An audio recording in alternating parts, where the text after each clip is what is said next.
Audio 4। स्वावलंबी अपंग बंधु जगदीश चंद्र एवं देवराज।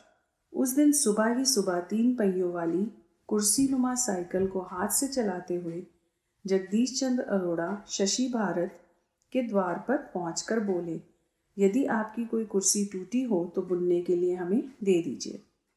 शशि भारत ने कुर्सियों को पैसे तय करके अपनी कुर्सियां बुनने के लिए दे दी। अरोड़ा ने उसी साइकिल पर कुर्सियां रखी और घर ले गए। 3-4 दिन बाद अपने भाई से कुर्सियां बनवाकर साइकिल पर रखकर फिर उन्हीं सज्जन के पास पहुंचा दी। उन्हें आश्चर्य इस बात का था कि बिना कहे इस व्यक्ति को ये कैसे मालूम हो गया कि मेरे यहाँ कुर्सियां टूटी हुई हैं। आखिरकार उन्होंने पूछ ही लिया, भाई आपको ये कैसे पता चला कि हमारे यहाँ कुर्सियां टूटी हैं? आपके नौकर ने बताया था। अन्य घरों से जानकारी कैसे मिलती है? ऐसे ही कभी किसी नौकर या बर्तन मांगने वाले मैरी से पूछ लेता हूँ, अथवा थोड़े बहुत जो परिचित व्यक्ति हैं वह भी मुझे काम दिलाने में सहायता कर देते हैं। जगदीश चंद्र अरोड़ा जब 3 वर्ष के छोटे बच्चे थे तभी टाइफाइड ज्वर से बीमार पड़ गए और बाद में पक्षाघात हो जाने से 3 वर्ष तक पलंग पर ही टट्टी पेशाब करते रहे। पिताजी तब जीवित थे, माने हुए वकील थे, अच्छी आय थी, अतः उन्होंने चिकित्सा पर खूब पैसा खर्च किया ताकि यह कहने को ना रह जाए कि यदि अच्छा इलाज होता तो बीमारी से मुक्ति मिल सकती थी। औषधियां और मालिश के लगातार प्रयोग से जुबान खुल गई, ऊपर के अंग भी कुछ कार्य करने लगे, पर टांगे दोनों हमेशा के लिए खराब हो गई। लंबी बीमारी से उठे तब इनकी आयु 8 वर्ष की थी, 6 वर्ष की थी। पहले तो जिंदा बचने की आशा ना थी, जैसे तैसे बच भी गए तो परिवार के लिए भार स्वरूप सिद्ध होने लगे। इतनी छोटी आयु का कोई अपंग बालक कर भी क्या सकता है? स्कूल में प्रवेश दिला दिया। भाई या पिताजी गोदी में उठाकर स्कूल बैठा आते और छुट्टी होने पर घर ले आते। भारत विभाजन हुआ। उस समय यह कक्षा 8 के विद्यार्थी थे। पाकिस्तान छोड़कर ये भारत चले आए। बड़ा भाई तब तक कमाने योग्य न हुआ था और छोटा बहुत छोटा था। उन्होंने सोचा, मेरे पास काम नहीं करते तो क्या हुआ, भगवान ने हाथ तो सही सलामत दिए हैं। अतः परिवार की सहायता के लिए किसी के आगे हाथ फैलाकर स्वाभिमान गिराने की अपेक्षा मेहनत मजदूरी करना कहीं अच्छा है। उन्होंने ग्वालियर में पटरी के किनारे छोटी सी दुकान लगाकर परिवार के पालन पोषण हेतु कमाया। अब बड़ा भाई इस योग्य हो गया कि वह जगदीश चंद्र को कुछ सहायता दे सके। अतः जगदीश चंद्र राजपुरा के शासकीय केंद्र में सिलाई का कार्य सीखने चले गए। कार्य सीखकर दिल्ली पहुंच गए और दर्जी के यहाँ नौकरी कर ली। आने जाने की सुविधा हेतु ही यह साइकिल खरीदी। छोटे भाई देवराज अरोड़ा की भी कहानी ऐसी ही थी।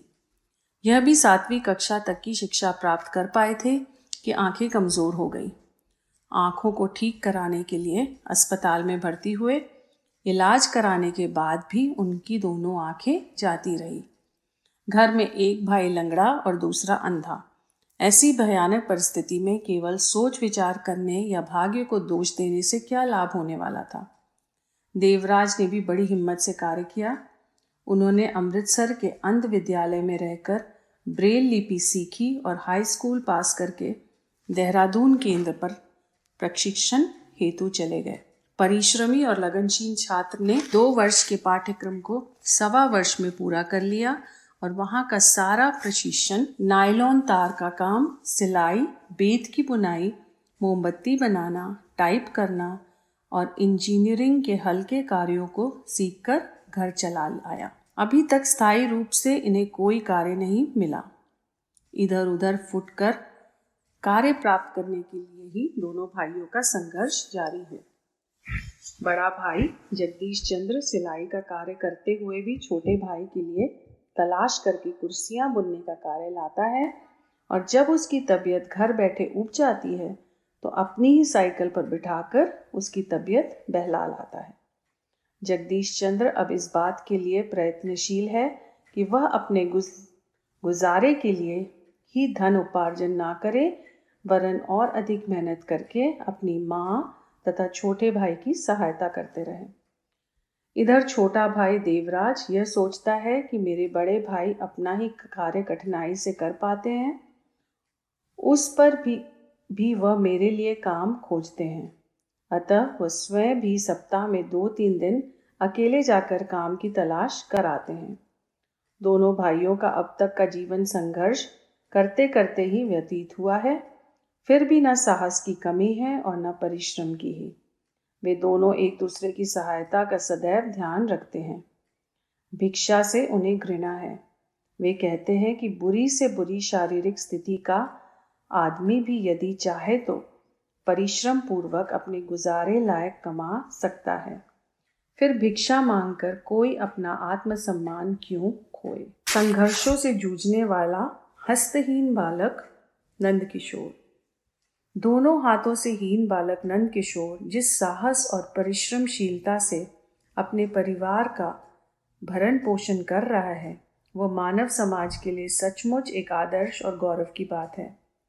आज बहुत से लोग ऐसे देखे जाते हैं जो शरीर से हट्टे कट्टे, मजबूत और सभी अंगों से सही सलामत होते हैं, फिर भी अपने अंदर आत्महीनता के भाव लिए फिरते हैं।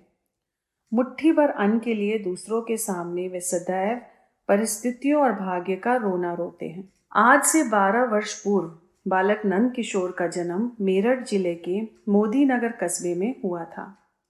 माता पिता पहले ही से गरीब स्थिति के थे, फिर भी बालक की अभिरुचि अध्ययन की तरफ देखकर उन लोगों ने इसे विद्यालय भेजना आरंभ कर दिया।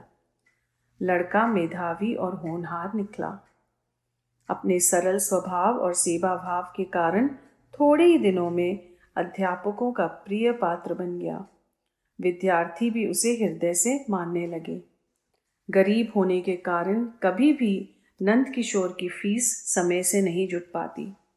किताबें कॉपियों के लिए भी आए दिन डांटे सहनी ही पड़ती।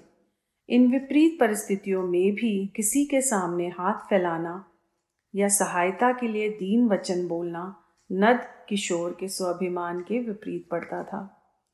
प्रतिदिन की झिड़कियों से मर्माहत होकर गरीबी से लड़ने के लिए छोटा परंतु साहसी बालक कटिबद्ध हो गया। उसने बस स्टेशन पर पहुंचकर यात्रियों का सामान ढोना आरंभ कर दिया। परिश्रमिक के रूप में जिसने जो दिया उसने वही स्वीकार कर लिया। इस प्रकार नंद किशोर ने अपनी शिक्षा भी जारी रखी और साथ ही साथ परिश्रम भी करता रहा, ताकि वह अपना और अपने परिवार वालों का भरण पोषण भी कर सके। इसी प्रकार के संघर्षों का सामना करते हुए अंत में उसने प्राइमरी की परीक्षा पास कर ली। परीक्षा में उसे सबसे अच्छे अंक प्राप्त हुए। बालक की बड़ी प्रबल इच्छा थी कि वह अध्ययन आगे भी जारी रखे, परंतु माता पिता अपनी निर्धनता के कारण उसे आगे पढ़ाने में असमर्थ थे। अब अधिक पैसा भी लगने वाला था। इन्हीं सब कारणों से उन्होंने उसे आगे पढ़ाने से मना कर दिया, परंतु अपनी परिश्रमशीलता और अध्यवसाय पर विश्वास रखने वाला बालक चुप कैसे बैठा रह सकता था। जून का महीना था, विद्यालय बंद थे। उसने सोचा इस समय चने और चिड़वे आदि बेचकर कुछ पैसे प्राप्त कर लूं, जिससे जुलाई से अगली कक्षा में प्रवेश के लिए कुछ खर्च जुट जाएगा। यही सोचकर वह एक दिन मेरठ दिल्ली चलने वाली पैसेंजर ट्रेन पर आया। दुर्भाग्य का खेल तो देखिए, बच्चे की सारी आशाओं पर तुषारपात हो गया और प्रारब्ध ने एक बार फिर से उसे जोर से धक्का देकर पीछे धकेलना चाहा। उसका पैर ट्रेन के पावदान से नीचे फिसल गया। वह ट्रेन के नीचे आ गया। उसकी दोनों बाहें कट गई, लेकिन प्राण बच गए। विधाता ने उसे आगे भी संघर्षमय जीवन जीने के लिए जीवित छोड़ दिया। अचेत अवस्था में पड़े हुए बालक को मेरठ अस्पताल में पहुंचाया गया। अस्पताल में लगभग 8 महीने के बाद उसे छुट्टी मिली। नंद किशोर घर आया तो उसे पता चला कि उसकी बीमारी में पिता ने लगभग 200 रुपए और कर्ज कर लिए, जो माता का जेवर गिरवी रखकर प्राप्त किया जा सकता था। उसका जी तड़पने लगा। उसने सोचा, एक तो माता पिता पहले ही से कर्ज से दबे हुए थे, दूसरा मैं भी उनकी गरीबी बढ़ाने का कारण बना। यद्यपि इस समय प्रारब्ध ने उसे निस्सहाय ही बनाकर रख छोड़ा, हाथों के अभाव में एक प्रकार से वह अपंग ही हो गया था। फिर भी उसने अपनी विवशता का रोना नहीं रोया। उस परिस्थिति में अन्य कोई होता तो शायद भिक्षाटन करने के अतिरिक्त और कुछ भी नहीं कर सकता था, परंतु नंद किशोर का दिल और दिमाग तो किसी और ही तरह का बना हुआ था। अपनी हिम्मत संभाली और साहस को साधा। पुनः वह झोली अपनी ठूठी बाहों पर उठाई। लोगों ने देखकर थोड़ी हंसी जरूर उड़ाई, परंतु इसकी परवाह वह कब करता।